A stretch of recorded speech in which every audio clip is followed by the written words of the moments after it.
Good evening my प्रिय छात्र एवं छात्राओं। अभी तक ये मैं 3 लेक्चर ले चुका हूँ। आज ये आपका चौथा लेक्चर है।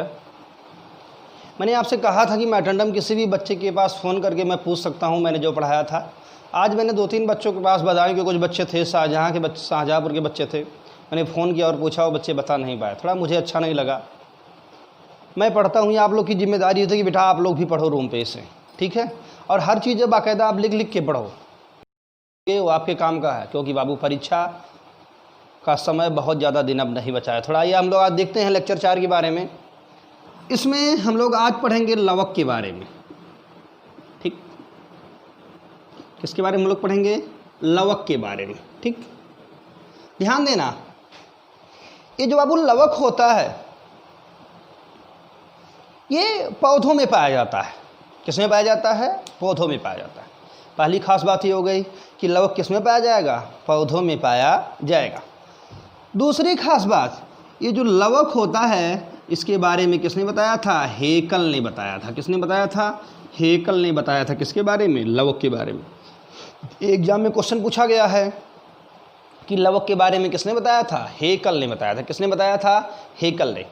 ये बाबू जो लवक होता है ये इसके बहुत सारे कलर होते हैं और अपने रंगों के आधार पर, कौन? लवक अपने रंगों के आधार पर मुख्य रूप से 3 प्रकार का होता है। कितने प्रकार का होता है? 3 प्रकार का। किसके आधार पर? रंगों के आधार पर लवक 3 प्रकार का होता है। जो पहला है बाबू उसका नाम है हरित लवक। क्या नाम है? हरित लवक। जो दूसरा है उसका नाम है क्रोमोप्लास्ट। क्या नाम है? क्रोमोप्लास्ट। और जो तीसरा है वो है ल्यूकोप्लास्ट। क्या है? ल्यूकोप्लास्ट, ठीक। इसका मतलब ये हुआ कि किसके आधार पे? रंगों के आधार पर। रंगों के आधार पर लवक मुख्यतः 3 प्रकार का होता है। पहला हरित लवक, दूसरा क्रोमोप्लास्ट और तीसरा ल्यूकोप्लास्ट। ध्यान देना बाबू, ये जो हरित लवक होता है ये हरे रंग का होता है। ये अपने नाम ही से बता रहा है कि हम किस रंग के हैं? हरे रंग के हैं। जो दूसरा क्रोमोप्लास्ट ये बहुत सारे रंगों का होता है। हरे रंग के अलावा इसके कई सारे रंग होते हैं। उसके बाद जो सबसे महत्वपूर्ण है वो है ल्यूकोप्लास्ट। ये बाबू इसमें कोई भी रंग नहीं पाया जाता, ये होता है रंगहीन। ये एग्जाम में न जाने कितनी बार पूछा गया क्वेश्चन है कि रंगहीन लवक का क्या नाम है? ल्यूकोप्लास्ट। ल्यूकोप्लास्ट कैसा होता है? रंगहीन होता है। तो लवक के बारे में किसने बताया था? हेकल ने। लवक के बारे में किसने बताया था? हेकल ने। रंगों के आधार पर लवक कितने प्रकार के होते हैं? 3 प्रकार के होते हैं। पहले का नाम हरित लवक, दूसरे का नाम क्रोमोप्लास्ट और तीसरे का नाम ल्यूकोप्लास्ट। सबसे ज़्यादा जो इसमें महत्वपूर्ण है वो है रंगहीन लवक। ऐसा लवक जिसमें कोई रंग ना पाया जाए उसका नाम है ल्यूकोप्लास्ट। एग्जाम में पूछा गया है कि रंगहीन लवक को क्या कहते हैं? ल्यूकोप्लास्ट, ठीक। हरित लवक कैसा होगा? हरे रंग का। और क्रोमोप्लास्ट हरे रंग के अलावा कई सारे रंग इसके होते हैं, ठीक।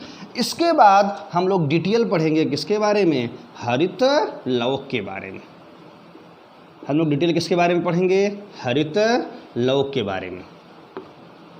ध्यान देना बाबू, ये जो हरित लवक होता है ये किस रंग का होगा? ये हरे रंग का होता है। किस रंग का होता है? हरे रंग का होता है। कौन? हरित लवक। ये जो हरित लवक होता है इसके भी कई सारे आकार होते हैं। जो हरित लवक होता है इसके भी मुख्य रूप से ये 3 आकारों में पाया जाता है। हरित लवक भी मुख्य रूप से 3 आकारों में पाया जाता है। जो हरित लवक का पहला आकार है वो है बाबू सी आकार। कौन सा आकार? सी आकार या कॉलर जैसा। कैसा? सी आकार या कॉलर जैसा। जो दूसरा है उसका जो है आकार होता है बाबू रिबन जैसा। कैसा होता है? रिबन जैसा। कैसा आकार होगा? रिबन जैसा होता है। कैसा होगा, रिबन जैसा, या आप इसे बोल सकते हो फीते के आकार का, फीते के आकार का। ठीक,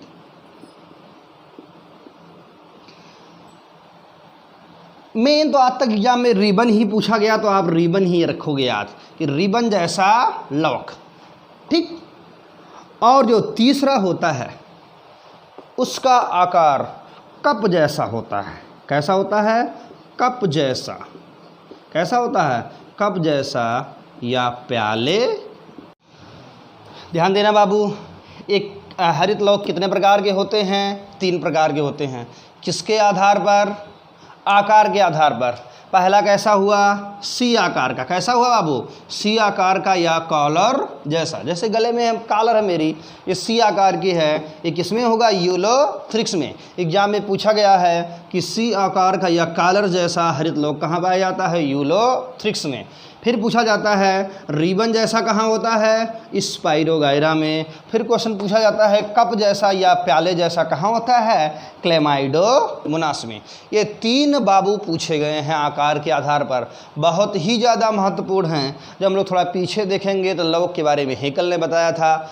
रंगों के आधार पर ये 3 प्रकार के थे। कितने प्रकार के थे रंगों के आधार पे, ये 3 प्रकार के थे। पहले का नाम हरित लवक था, दूसरे का नाम क्रोमोप्लास्ट था, तीसरे का नाम ल्यूकोप्लास्ट था। ल्यूकोप्लास्ट कैसा था, रंगहीन था। ये सबसे ज़्यादा महत्वपूर्ण था, सबसे ज़्यादा महत्वपूर्ण यही था कि ल्यूकोप्लास्ट कैसा था, रंगहीन था। और हरित लवक कैसा था, हरा था। और क्रोमोप्लास्ट हरे रंग के अलावा और कई सारा रंग होता है। लेकिन जब हम लोग हरित लवक को पढ़े तो एक कैसा रंग पाया गया, हरा रंग। और ये इसके किसके आधार पर, आकार के आकार पर कितने प्रकार का हुआ, ये आकार के आधार पर 3 प्रकार का हुआ। सी आकार का या कॉलर आकार का, सी आकार का या कॉलर आकार का कहाँ पाया गया, यूलोथ्रिक्स में। रिबन जैसा कहाँ पाया गया, स्पाइरोगाइरा में। और कप जैसा या प्याले जैसा कहाँ पाया गया, क्लेमाइडोमोनास में। ये बहुत ही ज़्यादा महत्वपूर्ण है बाबू। ये तीनों आकार एग्जाम में कई बार पूछे गए हैं। जैसे आपसे क्वेश्चन पूछेगा कि क्लेमाइडोमोनास में लवक का आकार, हरित लवक का आकार कैसा होता है, कप जैसा या प्याले जैसा। स्पाइरोगाइरा में कैसा होता है, स्पाइरोगाइरा में कैसा होता है, रिबन का आकार का। कैसा होता है, रिबन का। और सी आकार या कॉलर आकार का कहाँ पाया जाएगा, यूलोथ्रिक्स में पाया जाता है। ठीक है बाबू, थोड़ा हम लोग और आगे बढ़ेंगे। ये जो हरित लवक होता है इसमें एक संरचना और होती है, उसका नाम है स्ट्रोमा। और एक संरचना और है बाबू, उसका नाम है ग्रेना। क्या नाम है, स्ट्रोमा और ग्रेना। ध्यान देना, ये जो हरित लवक में स्ट्रोमा पाया जाता है, यहाँ बाबू अप्रकाशीय अभिक्रिया होती है। कौन सी अभिक्रिया होती है, अप्रकाशीय अभिक्रिया। एग्जाम में न जाने कितनी बार पूछा गया है कि पौधों की अप्रकाशीय अभिक्रिया, पौधों में अप्रकाशीय अभिक्रिया कहाँ होती है, स्ट्रोमा में। और ध्यान देना, ये जो ग्रेना होता है, इस ग्रेना में प्रकाशीय अभिक्रिया होती है। ग्रेना में कौन सी अभिक्रिया होती है, प्रकाशीय अभिक्रिया। ये भी महत्वपूर्ण है। जब आगे हम आपको प्रकाश संश्लेषण बताएंगे, जब आगे हम आपको प्रकाश संश्लेषण पढ़ाएंगे तो हम आपको ज़रूर बताएंगे प्रकाशीय अभिक्रिया और अप्रकाशीय अभिक्रिया क्या होती है। अभी आज आप इतना याद रखोगे कि अप्रकाशीय अभिक्रिया स्ट्रोमा में होगी और प्रकाशीय अभिक्रिया कहाँ होती है, ग्रेना में। और दूसरी खास बात, ये जो ग्रेना होता है, जो ग्रेना है, इसका आकार कैसा होता है, सिक्के के जैसा। कैसा होता है, सिक्के जैसा आकार हरित लवक में। सिक्के जैसा आकार जो हरित लवक में पाया जाता है उसको क्या कहते हैं, ग्रेना। ठीक, तो हरित लवक का रंग कैसा होगा, हरे रंग का होगा। हरित लवक का रंग कैसा होगा, हरे रंग का होगा। स्ट्रोमा में कौन सी अभिक्रिया होगी, अप्रकाशीय अभिक्रिया होगी। स्ट्रोमा में कौन सी अभिक्रिया होगी, अप्रकाशीय अभिक्रिया। और ग्रेना में कौन सी होगी, प्रकाशीय अभिक्रिया होती है।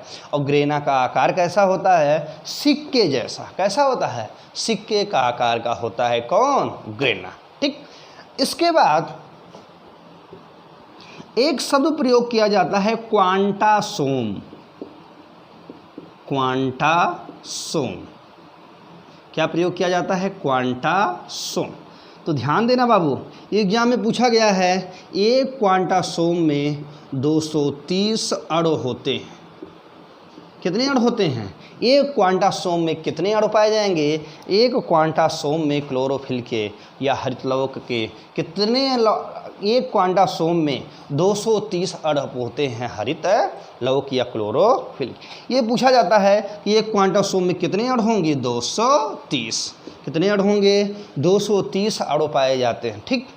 लवक के बारे में हेकल ने बताया, कलर के आधार पर 3 प्रकार का, हरित लवक हरे रंग का, क्रोमोप्लास्ट हरे रंग के अलावा और कोई भी रंग बहुत सारे होते हैं, ल्यूकोप्लास्ट रंगहीन होता है, सबसे ज़्यादा महत्वपूर्ण था। हरित लवक हरे रंग का होगा। इसके बाद हरित लवक में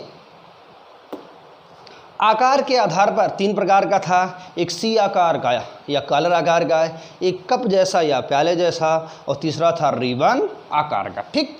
उसके बाद हम लोग पढ़े हरित लवक में 2 संरचनाएँ और होती थी, जिसको हम लोग कहते हैं स्ट्रोमा और ग्रेना। स्ट्रोमा में अप्रकाशीय क्रिया पाई जाती है। कौन सी क्रिया होती है? अप्रकाशीय क्रिया पाई जाती है। और ग्रेना में प्रकाशीय क्रिया होती है। और सिक्के जैसे संरचना को क्या बोलोगे? ग्रेना। और ये भी याद रखना, एग्जाम में पूछा गया है कि एक क्वांटासोम में कितने अणु पाए जाते हैं? 230 अणु पाए जाते हैं।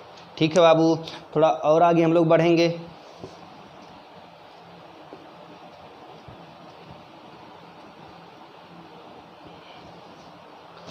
उसके बाद हम लोग पढ़ेंगे किसके बारे में? ल्यूकोप्लास्ट के बारे में। किसके बारे में हम लोग पढ़ेंगे? ल्यूकोप्लास्ट के बारे में। ध्यान देना, ल्यूकोप्लास्ट की पहली ही खास बात है कि ल्यूकोप्लास्ट कैसा होता है? रंगहीन। ठीक। ल्यूकोप्लास्ट की पहली खास बात क्या होती है? कि ल्यूकोप्लास्ट कैसा होता है? रंगहीन। ठीक। दूसरी खास बात, ल्यूकोप्लास्ट भी जो तुम्हारे एग्जाम में पूछा गया हो 2 प्रकार का होता है। पहले का नाम होता है एमाइलोप्लास्ट, एमाइलोप्लास्ट, और दूसरे का नाम है इलियोप्लास्ट। क्या नाम है? इलियोप्लास्ट। ठीक। ये जो एमाइलोप्लास्ट होता है, इसमें स्टार्च इकट्ठा होता है। क्या इकट्ठा होगा? स्टार्च इकट्ठा होता है। और इलियोप्लास्ट में तेल व वसा ये इकट्ठा होता है। इम्पॉर्टेंट है बाबू, ध्यान देना, दोनों एग्जाम में पूछा गया है। इलियो आयल माने होता है तेल। ठीक। एमाइलेज एक एंजाइम हम लोग का होता है जो कार्बोहाइड्रेट का पाचन करता है, और स्टार्च एक प्रकार का कार्बोहाइड्रेट है। ठीक। स्टार्च एक प्रकार का क्या है? कार्बोहाइड्रेट। और एमाइलेज एंजाइम होता है जो कार्बोहाइड्रेट या स्टार्च का पाचन करता है। तो जो एमाइलोप्लास्ट है, इसमें क्या इकट्ठा होगा? स्टार्च इकट्ठा होता है। ठीक। और ठीक इसी प्रकार जो इलियोप्लास्ट है, उसमें क्या इकट्ठा होगा? तेल या वसा इकट्ठा होता है। तेल वसा दोनों इसमें इकट्ठा होता है। तो ल्यूकोप्लास्ट में सबसे खास बात ये थी रंगहीन। क्या थी? रंगहीन थी। क्या थी बाबू? रंगहीन बात थी। ग्रेना में अभिक्रिया कौन सी होगी? लाइट अभिक्रिया या प्रकाशीय अभिक्रिया। स्ट्रोमा में कौन सी होगी? अप्रकाशीय अभिक्रिया होगी। इलियोप्लास्ट में क्या इकट्ठा होगा? तेल और वसा।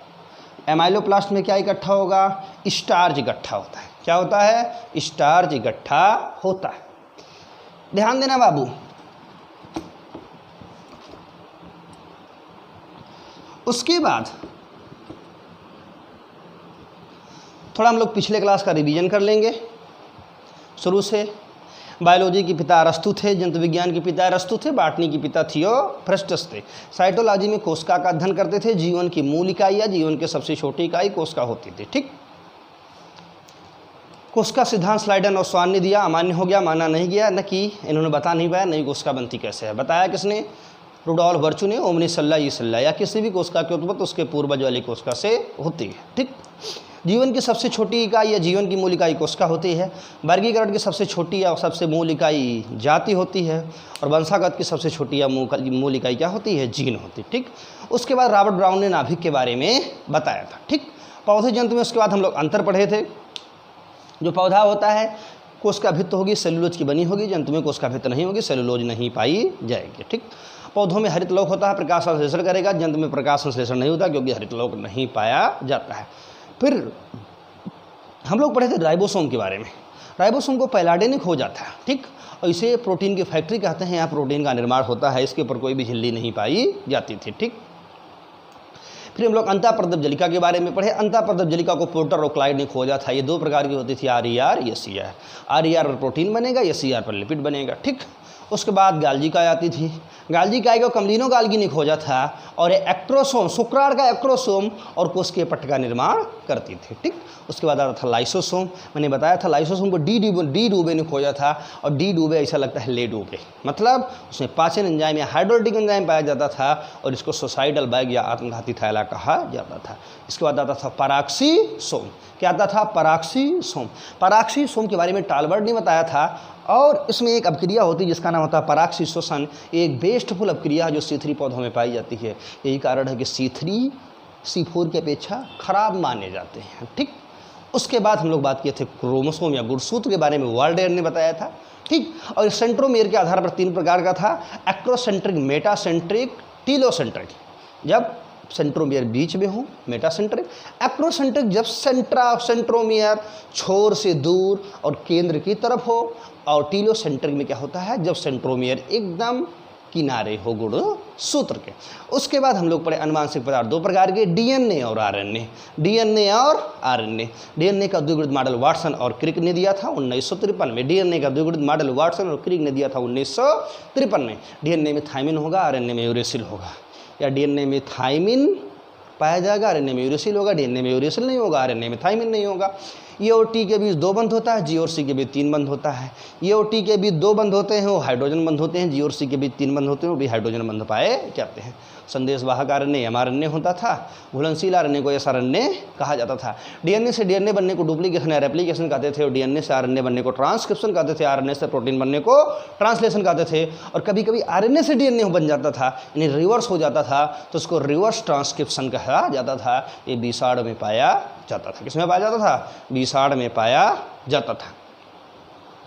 उसके बाद हम लोग आज हम लोग हरित लवक के बारे में पढ़े। किसके बारे में पढ़े? हरित लवक के, कि C आकार या कॉलर आकार का कहाँ होगा, रिबन आकार का कहाँ होगा, और कप या प्याले जैसा कहाँ होता है। सबसे महत्वपूर्ण है रंगहीन लवक ल्यूकोप्लास्ट। रंगहीन लवक ल्यूकोप्लास्ट। लाइट रिएक्शन या प्रकाशीय क्रिया ग्रेना में होगी, डार्क रिएक्शन स्ट्रोमा में होगी, और ये क्वांटासोम में 230 क्लोरोफिल अणु पाए जाते हैं। हाँ बेटा, एक चीज़ ध्यान देना कि बस आज की क्लास मैं यहीं तक रखूँगा, और आप लोग से विनम्र प्रार्थना कि बहुत सारे बच्चों ने भी चैनल को सब्सक्राइब नहीं किया है। आप कोचिंग का चैनल जरूर सब्सक्राइब कर लें, न्यूरेज एग्रीकल्चर अकेडमी का, ताकि जैसे ही आपको वीडियो अपलोड की जाए तुरंत आपको मिले। और दूसरी खास बात, आप लोग वीडियो देखने के बाद वीडियो को लाइक ज़रूर करिए, और अच्छा लगे तो कमेंट भी करिए, ठीक। वीडियो आप लाइक ज़रूर करिए, कमेंट भी करिए, और चैनल को ज़रूर सब्सक्राइब कर लेना, ठीक है बाबू। Good night. मैं अब अगला लेक्चर लेके आपसे मुलाकात कल होगी। थैंक यू, धन्यवाद।